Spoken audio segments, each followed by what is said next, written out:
ڈرامے کی بات کریں تو جب تک وارث ڈرامہ آیا تھا، غالباً 81 کی بات ہے شاید یہ ڈرامہ آن ایئر ہوا تھا، تو اس سے پہلے تو کراچی کے ڈرامے ہی ایسے جو کہ بہت پاپولر ہوتے تھے، حسینہ معین کے، بجیا کے ڈرامے، اور اس سے پہلے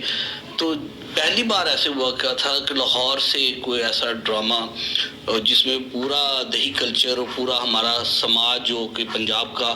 پورا لوکیل ہے اس کے اندر، اور پھر وہ جو کلیش ہے دو جاگیرداروں کے درمیان میں اور ان کے مزارے ہیں وہ، اور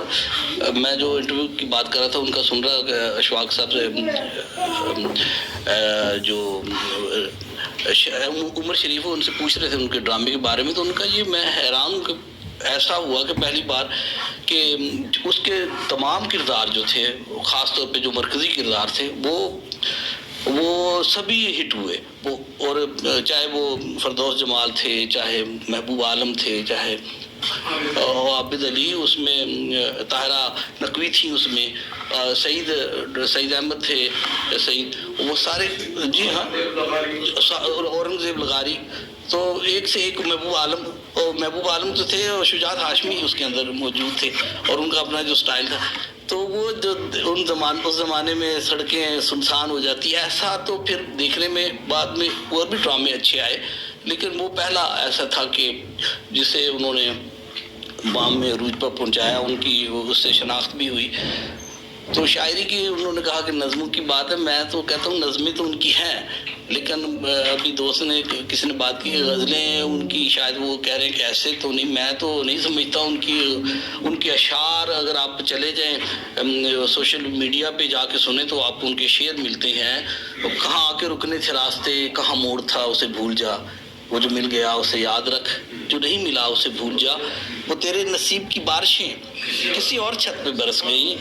دل بے خبر میری بات سن، اسے بھول جا، اسے بھول جا۔ اب رومانس کے حوالے سے، اور اس کو اور بھی زندگی کے اسپیکٹس پہ آپ کر سکتے ہیں، یا زندگی کے جھمیلے میں وہ خوبصورت ہے، اور پیڑ کو دیمک لگ جائے یا آدم ذات کو غم، دونوں ہی کو امجد ہم نے بچتے دیکھا کم، اور ہنس پڑتا ہے بہت خوشی میں، بہت خوشی سے بھی تو انسان نہیں، بہت خوشی سے بھی تو آنکھیں ہو جاتی ہیں نا، پہلے مصرع میں نے شاید، تو ہمیں مطلب ان کے اشعار جو ہیں وہ ہمیں یاد ہوتے ہیں، اور وہ آپ کے ساتھ لیو کرتے ہیں، آپ کے اندر اترتے ہیں، سرایت کرتے ہیں آپ کی ذات میں، تو یہ بڑی بات ہوتی ہے، بلیسنگ ہوتی ہے کسی شاعر کے لیے۔ تو میں انہوں نے یاد کیا اپنے ضیاء محی الدین صاحب کو، ضیاء محی الدین صاحب کی باتیں ہم نے بہت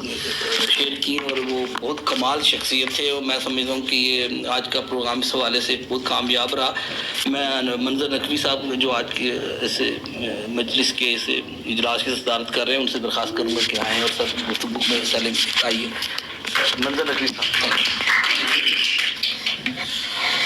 بسم اللہ الرحمن الرحیم۔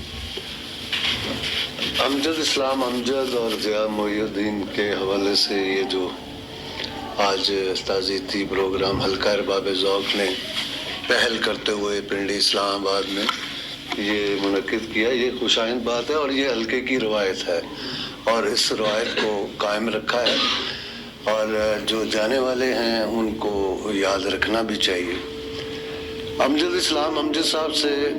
میرا پہلا تعارف اس وقت ہوا جب میں فرسٹ ایئر سیکنڈ ایئر کا طالب علم تھا لاہور میں، اور ہمارے سے بہت سینئر ڈاکٹر امجد پرویز سنگر جو رائٹر بھی ہیں اور سنگر بھی ہیں، انہوں نے ان کی ایک نظم گائی تھی، جو بھی کچھ ہے محبت کا پھیلاؤ ہے، تیرے میرے ابد کا کنارہ ہے یہ، استعارہ ہے یہ۔ تو وہ ان دنوں میں ہم بڑے ہم سے ڈاکٹر امجد پرویز سے فرمائش کر کے یہ سنا کرتے تھے۔ ہم لاہور میں اسٹوڈنٹ لائف میں ہمیں یہ موقع ملا کہ امجد امانت علی خان، اسد امانت علی خان، حامد علی خان، یہ ڈاکٹر امجد پرویز اور شعراء باسر کاظمی اور دوسرے جتنے بھی تھے، تو ہم ٹورنٹن مارکیٹ کے سامنے ایک چھوٹی سی پہاڑی آپ نے دیکھی ہوگی، پرانی انارکلی اور مال روڈ کے درمیان ایک چھوٹی سی پہاڑی ہے، وہاں پہ ہم ہر ویکنڈ پہ بیٹھتے تھے اور ساری رات بیٹھتے تھے. صبح جب اذان ہوتی تھی تو پھر ہم گھروں کو جاتے تھے. وہاں آرٹسٹ بھی آتے تھے, پینٹر بھی آتے تھے, سنگر بھی آتے تھے,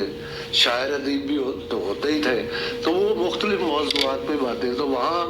امجد صاحب بھی ایک مرتبہ آئے ڈاکٹر امجد پرویز کے ساتھ. پھر اس کے بعد میں تو پھر پنڈی آیا, پنڈی سے پشاور گیا. تو پشاور میں وہ جب بھی آئے تو میری ملاقات ضرور ہوئی. غلام محمد قاصر اور محسن احسان کے ہمراہ ہمیشہ وہ محسن احسان کے پاس آتے تھے, اور وہاں پھر غلام محمد قاصر, خاطر غزنوی, یوسف رجا چشتی, اور مجھے بھی, میں تو سب سے جونیئر تھا لیکن مجھے بھی موقع ملا کہ ان کی محفل میں بیٹھتا تھا. تو ایک مرتبہ وہ ابھی یہ چند دن پہلے کنڈوں کی نیاز گزری ہے تو پشاور میں بھی میں گھر پہ نیاز دیا کرتا تھا. تو اسی دن جو ہے امجد صاحب بھی پشاور پہنچے. تو محسن احسان صاحب کا فون آیا کہ یار امجد آ گیا ہے. تو میں نے کہا جی لے کے آ جائے میرے گھر. تو کہتے اچھا میں پوچھتا ہوں. تو تھوڑی دیر بعد دیکھا غلام محمد قاصر اور امجد جو ہے وہ میرے گھر تشریف لائے اور پھر بات چیت ہوتی رہی. اسی زمانے میں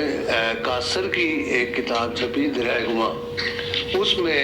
ایک نظم امجد اسلام امجد کے لیے قاصر نے بھی لکھی. اس کا آخری مصرع مجھے یاد رہ گیا ہے. دشت میں کل امجد کے لیے, دشت میں کل امجد کے لیے کیس نے کرسی خالی کی. تو اب یہ دیکھیں کہ یہ حوالہ جو آج گفتگو ہوئی ہے بہت سارے پہلوؤں پہ ہو گئی ہے, لیکن میں یہ کہوں گا کہ جب کوئی سرکاری ملازم جو ریاست کو اولیت دیتا ہو اور وہ سیاسی بات بھی کرنا چاہتا ہو تو اس کی آخری پناہ گاہ پھر محبت کا استعارہ ہوتی ہے, اور وہ اسی میں بات کرتا ہے. اور اسی محبت کے طور پہ کو علامت بناتے ہوئے ابھی شعر پڑھا اس سے خلیق نے کہ وہ تیرے نصیب کی بارشیں کسی اور چھت پہ برس گئیں, دل بے خبر میری بات سن, اسے بھول جا, اسے بھول جا. تو آپ یہ دیکھیں کہ اس میں وہ روایت جو فارسی روایت سے ہمارے پاس آئی ہے کہ ایک شعر کی مختلف ڈائمینشن, کہ ہر سننے والا اس کو, اگر مزاحمت کرنے والا شاعر ہے تو وہ اس کو مزاحمتی شعر کہے گا, محبت کرنے والا تو وہ محبت کا شعر کہے گا. تو وہ اور بنیادی طور پہ امجد اسلام امجد کے ہاں تین چیزیں ہیں. ایک تو شاعر کی حیثیت سے, شاعر وہ ایسے ہیں کہ ان میں میٹھا میٹھا درد موجود ہے. بات محبت کی کرتے ہیں لیکن وہ مٹھاس کا ایک کرب کی جو لہریں ہیں وہ ان کے شاعری میں, شعروں میں ہمیں نظر آتی ہیں. شعر میں بھی آئیں, اور بھی جو ان کی نظمیں ہیں ان میں بھی ہیں. وہ جو سیلف میڈ ان کی نظم ہے کا المیہ, پھر اس کے بعد اور جتنی بھی نظمیں آپ دیکھ لیں کہ محبت ایسا در, جتنی بھی نظمیں ان کی آپ دیکھ لیں کہ اس میں بین السطور ایک کرب کی لہر آپ کو محسوس ہوتی ہے, بڑے لطیف احساس آپ کو دلاتی ہوئی گزر جاتی ہے. تو یہ بہت کم ہوتا ہے. جیسے وحید صاحب بیٹھے ہوئے ہیں, ان کی ایک نظم ہے, وہ ہم شاعر ہوتے ہیں, تو وہ کیا ہے, وہ یہ کہ دل سے نکلی ہوئی بات کو آپ نے, وہ جو شاعری کی بنیادی وہ ہے نا شیریں بیانی, اس کو آپ نے مد نظر رکھنا ہوتا ہے کہ وہ بے شک الفاظ سادہ ہی ہوں, کوئی فرق نہیں پڑتا. امجد کی نظموں کے جو الفاظ وہ سادہ ضرور ہیں, لیکن وہ شیریں بیانی جو شاعری کی بنیادی ضرورت ہے اس کے بغیر جو ہے وہ نظم نہیں بنتی, غزل نہیں بنتی. کیونکہ انسان نے سب سے پہلے رونا سیکھا, اور رونا سیکھا تو رونے میں بھی اس کی الفاظ کے مد و جزر ہے. بچہ جب روتا ہے, بعض بچے اس طریقے سے روتے ہیں, بندہ کہتا ہے یار 2 منٹ اور رو لے, اس کو سنیں, اور وہ ایک جذبہ جو ہے وہ اندر پیدا ہوتا ہے. اور جب آواز الفاظ نہیں تھے تو وہ جو ساؤنڈز تھی وہ پہنچی, تو لفظوں کی جو اپنی صوت ہوتی ہے وہ اگر نظم کے یا غزل کے کسی مصرے آ جائے تو میں سمجھتا ہوں کہ وہ اس کو آگے لے جاتی ہے. اور امجد صاحب کی نظموں اور غزلوں میں یہ بات موجود ہے. دوسرا ان کا حوالہ ہے